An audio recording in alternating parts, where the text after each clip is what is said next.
Good morning.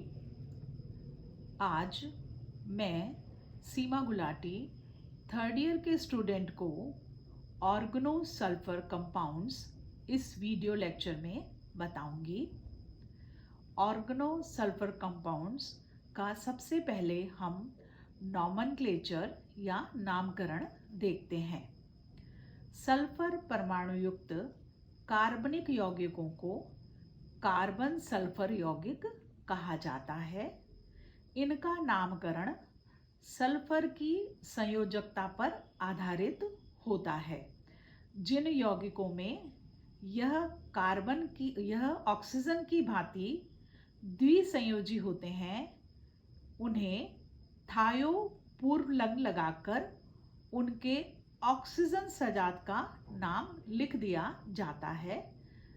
नीचे मैंने 3 examples दिए हुए हैं, वो देखिए। जैसे अगर इथाइल अल्कोहल का ऑक्सीजन को हम सल्फर से रिप्लेस कर दें तो थायो अल्कोहल हो जाएगा। इसी तरह से यहाँ अगर डाई इथाइल ईथर का ऑक्सीजन हम सल्फर से रिप्लेस कर दें तो थायो ईथर्स हो जाएंगे। और अगर फिनॉल का ऑक्सीजन हम सल्फर से रिप्लेस कर दें तो थायो फिनॉल्स हो जाएंगे। और इसी तरह से जो लास्ट एग्जाम्पल है वो थायो एसीटोन हो जाएगा। आईयूपीएसी पद्धति में ऑक्सीजन सजात के अनुलग्न के पहले थायो लिखकर इनका नामकरण करते हैं। जैसे कि फर्स्ट एग्जाम्पल जो है वो उसे हम लिखेंगे ईथेन थायोल। ठीक है।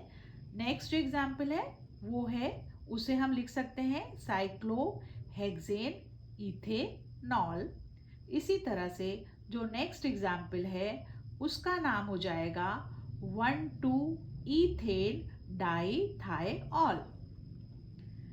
मरकरी के साथ ये आसानी से बंधन बना सकते हैं। इसके कारण इन्हें मरकप्टेन्स भी कहा जाता है। जैसे CH3SH को हम मिथाइल मरकप्टेन कहते हैं।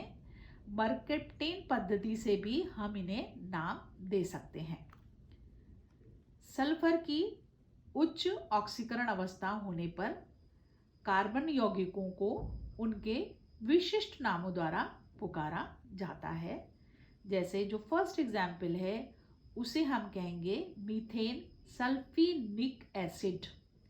नेक्स्ट जो एग्जाम्पल है वो है बेंजीन सल्फोनिक एसिड। और लास्टली जो एग्जाम्पल दिया हुआ है उसे हम कहेंगे डाइमिथाइल सल्फोन्स। स्ट्रक्चर फीचर देखिए इसके। आप जानते ही हैं ऑक्सीजन का जो इलेक्ट्रॉनिक कन्फिग्रेशन है वो है 1s2 2s2 2p2 2py1 and 2pz1। और सल्फर का जो इलेक्ट्रॉनिक कन्फिग्रेशन है वो है 1s2 2s2 2p6 3s2 3px2 3py1 and 3pz1। Oxygen के 2py एवं 2pz कक्षकों में एक एक अनपेयर्ड इलेक्ट्रॉन होता है। अतः pp कोलेटरल ओवरलैपिंग द्वारा इनमें पाई बंध बन जाता है। इस कारण ऑक्सीजन में पाई बंध के कारण स्थायी डाई एटॉमिक मॉलिक्यूल के रूप में पाया जाता है। ऑक्सीजन एक गैस के रूप में पाया जाता है एटमॉस्फेयर में, आप जानते ही हैं ये। जबकि सल्फर में भी 2 अनपेयर्ड इलेक्ट्रॉन p कक्षकों में विद्यमान है, लेकिन वे 2p के स्थान पर 3p ऑर्बिटल में हैं। इस कारण 2 सल्फर परमाणुओं के मध्य की दूरी अधिक हो जाती है। अतः इनमें p ऑर्बिटल के मध्य कोलेटरल ओवरलैपिंग नहीं हो पाती है। अतः सल्फर परमाणु सिग्मा बंधों द्वारा S8 जैसे विशाल अणु बनाते हैं। सल्फर सामान्य ताप पर ठोस होता है।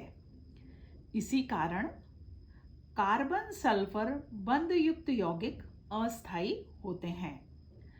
थायोएल्डिहाइड, थायोकीटोन्स के दुर्लभ पाए बंध के कारण ये स्थायी नहीं होते हैं, लेकिन थायोकार्बोक्सिलिक अम्ल एवं थायोअमाइड्स पर्याप्त स्थायी होते हैं। इसका कारण पड़ोसी परमाणु के पास उपलब्ध नॉन बॉन्डिंग इलेक्ट्रॉन पेयर है, जो बैक बॉन्डिंग द्वारा अणुओं को स्टेबल करते हैं। आप ये कैनोनिकल स्ट्रक्चर्स जो हैं देख सकते हैं। इसके बाद हम इसका फर्स्ट मेंबर जो है थायोल्स स्टडी करेंगे। थायोल्स में सबसे पहले देखिए इसका नॉमेनक्लेचर। यदि एक अल्कोहल अणु के ऑक्सीजन को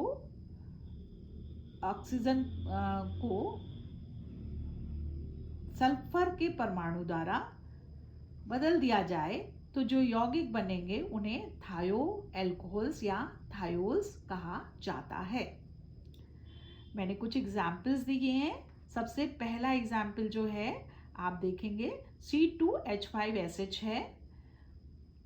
इसका कॉमन नेम हो जाएगा इथाइल थायो एल्कोहल, जबकि इसका IUPAC नेम होगा ईथेन थायोल। नेक्स्ट एग्जाम्पल है हमारा जिसमें 3 कार्बन की श्रृंखला है और SH ग्रुप जो है टर्मिनल पे लगा हुआ है। इसका कॉमन नेम होगा हमारा प्रोपाइल थायो एल्कोहल, जबकि इसका IUPAC नेम होगा प्रोपेन 1 थायोल। नेक्स्ट एग्जाम्पल देखिए जिसमें 3 कार्बन की चेन है और SH ग्रुप हमारा बीच के कार्बन से जुड़ा हुआ है। इसका कॉमन नेम होगा आइसोप्रोपाइल थायो एल्कोहल, जबकि इसका IUPAC नेम होगा प्रोपेन 2 थायोल। लास्ट एग्जाम्पल यहाँ पर जो दिया है उसमें देखिए 3 कार्बन की श्रृंखला है। SH ग्रुप टर्मिनल से लगा है, लेकिन इसमें एक कार्बन मिथाइल एक सेकंड नंबर कार्बन पे सब्स्टिट्यूटेड ग्रुप है। इसको हम कहेंगे आइसोब्यूटाइल थायो एल्कोहल और इसका IUPAC नेम हो जाएगा 2 मिथाइल प्रोपेन 1 थायोल। अब हम इनके मेथड ऑफ प्रिपरेशन देखते हैं। सबसे पहले मैं आपको ये बता दूं कि एल्कोहल जो है जो थायोल्स हैं वो भी अल्कोहल की तरह ही बहुत सारे मेथड्स ऐसे होंगे जैसे कि हम अल्कोहल प्रिपेयर करते थे, उसी तरह से इन्हें प्रिपेयर कर सकते हैं। फर्स्ट मेथड देखिए, इसमें हमने ये फर्स्ट मेथड है from potassium hydrogen sulphide. Ethyl bromide ले सकते हैं इस केस में हम। अगर हम इसकी KSH से क्रिया करेंगे तो हमें इथाइल थायोल जो है मिलता है। सिंपल सा एक न्यूक्लियोफिलिक सब्स्टिट्यूशन रिएक्शन का ये एग्जाम्पल है। इसी तरह से अगर हम पोटेशियम इथाइल सल्फेट लेंगे तो सिमिलर वे में अगर हम KSH से इसकी क्रिया कराते हैं तो इथाइल थायोल हमें मिल सकता है। नेक्स्ट मेथड है प्रिपरेशन का अल्कोहल से। अल्कोहल से हम थायोल्स प्रिपेयर कर सकते हैं। अगर हम अल्कोहल की क्रिया फॉस्फोरस पेंटासल्फाइड से कराते हैं तो गर्म करने पर थायोल्स बन सकते हैं। इस क्रिया में जैसे इथाइल अल्कोहल लिया है और अगर फॉस्फोरस पेंटासल्फाइड की क्रिया कराई जाती है तो इथाइल थायोल बन जाएगा और साथ में फॉस्फोरस पेंटा ऑक्साइड बनेगा। दूसरी क्रिया में इथाइल अल्कोहल के साथ हमने H2S लिया है। इस केस में हमें थोरियम ऑक्साइड कैटलिस्ट लेना होगा और 400 डिग्री तक इस रिएक्शन को गर्म करने पे ये क्रिया हो पाती है और इससे हमें इथाइल थायोल जो है मिलता है। नेक्स्ट रिएक्शन है हमारी, हम एल्कीन से भी इन्हें बना सकते हैं। अगर हम एल्कीन की क्रिया H2S से करते हैं तो निकेल सल्फाइड की प्रेजेंस में 300 डिग्री पर हम इसे गर्म करेंगे। ये एक सिंपल एडिशन रिएक्शन है और ये एडिशन जो है मार्कोनिकॉफ रूल के अकॉर्डिंग ही होता है। इसलिए इस रिएक्शन से हमें जो है 2 पोजीशन पर ही एसएच ग्रुप मिल सकता है। मेजर प्रोडक्ट हमारा यही होता है, तो हमें आइसोप्रोपाइल थायो एल्कोहल जो है मिलेगा। नेक्स्ट हम इसे ग्रिनार रिएजेंट से भी बना सकते हैं। ग्रिनार रिएजेंट से अगर हम सल्फर की क्रिया करते हैं तो इंसर्शन रिएक्शन हो रही है ये, और ये इंसर्शन रिएक्शन में कार्बन और मैग्नीशियम के बीच में सल्फर परमाणु जो है इंसर्ट हो जाता है। अगर हम इसकी हाइड्रोलिसिस करेंगे तो हमें आसानी से थायोल्स जो है मिल जाते हैं। अगर क्रिया इथाइल मैग्नीशियम ब्रोमाइड से शुरू हुई है तो हमें इथाइल थायोल मिल जाएगा। अगली मेथड ऑफ प्रिपरेशन देखिए, हम थायोएल्डिहाइड से भी इसे प्रिपेयर कर सकते हैं।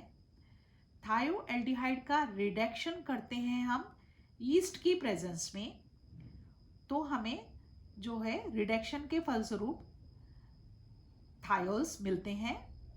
ये एक बायोकेमिकल रिडक्शन है क्योंकि हमने इसे ईस्ट की प्रेजेंस में कराया है। नेक्स्ट मेथड ऑफ प्रिपरेशन देखिए, हम थायोयूरिया से इसे प्रिपेयर कर सकते हैं थायोल्स को, और ये एक्चुअली में बेस्ट मेथड है थायोल्स प्रिपेयर करने का। अगर हम शुरुआत मिथाइल ब्रोमाइड से करते हैं तो मिथाइल ब्रोमाइड की क्रिया हमने यहाँ पर थायोयूरिया से कराई है। कार्बन सल्फर बॉन्ड पर सबसे पहले एडिशन होगा और मिथाइल जो ग्रुप है वो हमारा सल्फर पर आकर जुड़ जाता है। कार्बन पे पॉजिटिव चार्ज है और इस तरह से यहाँ पर ये एस मिथाइल थायोयूरेनियम ब्रोमाइड जो है सॉल्ट बन जाता है। ये जो सॉल्ट है ये बहुत ही स्थायी होता है और उसका कारण इसमें रेजोनेंस है। एक फर्दर रेजोनेटिंग स्ट्रक्चर मैंने नेक्स्ट स्टेप में दिखाई हुई है। दूसरे NH2 को यूज करते हुए आप भी एक और स्ट्रक्चर बना सकते हैं। अगर इस सॉल्ट की क्रिया हम NaOH से करते हैं तो आसानी से हमें मिथाइल थायो एल्कोहल मिल जाता है और कुछ साइड प्रोडक्ट जो हैं साथ में रिलीज होंगे। लास्ट रिएक्शन देखिए, मेथड ऑफ प्रिपरेशन में हम इनको डाइसल्फाइड से भी प्रिपेयर कर सकते हैं। अगर डाइसल्फाइड का रिडक्शन हम जिंक और HCl की उपस्थिति में करते हैं तो हमें आसानी से जो है थायोल्स मिल जाते हैं। अगर डाइसल्फाइड हमने शुरू किया है तो हमें इथाइल थायोल मिल जाएगा। अब इसकी फिजिकल प्रॉपर्टीज देखिए। यूजुअली थायोल्स जो हैं वो कलरलेस वॉलेटाइल लिक्विड्स होते हैं ये। इसके अलावा इनमें एक डिसएग्रीएबल ऑर्डर होता है, मतलब इसका स्मेल अच्छा नहीं होता है। तो इसको हम यूज कर सकते हैं नेचुरल गैस के साथ मिलाकर, जो अगर गैस लीकेज को डिटेक्ट करने के लिए हम इसे यूज करते हैं। इस ऑर्डर का जो इसका है प्रॉपर्टी उसको हम यूज कर रहे हैं इसमें। बॉइलिंग पॉइंट का जहाँ तक सवाल है तो थायोल्स का जो बॉइलिंग पॉइंट है उसके ऑक्सीजन एनालॉग्स के जो एनालॉग्स हैं उनसे कम होता है, और उसका बिल्कुल स्पष्टतः ये रीज़न है कि इनमें हाइड्रोजन बॉन्डिंग जो है वो अल्कोहल की तुलना में बहुत ही वीक होती है। सॉल्युबिलिटी की बात करें अगर तो ये वाटर में लेस सॉल्युबल होते हैं। अगेन रीज़न जो है हाइड्रोजन बॉन्डिंग ही है। थायोल्स जो है अल्कोहल की तरह पानी के अणुओं से हाइड्रोजन बॉन्डिंग नहीं बनाते हैं, इसलिए ये लेस सॉल्युबल होते हैं पानी में। थायोल्स की केमिकल प्रॉपर्टीज हम नेक्स्ट लेक्चर में स्टडी करेंगे। Thank you.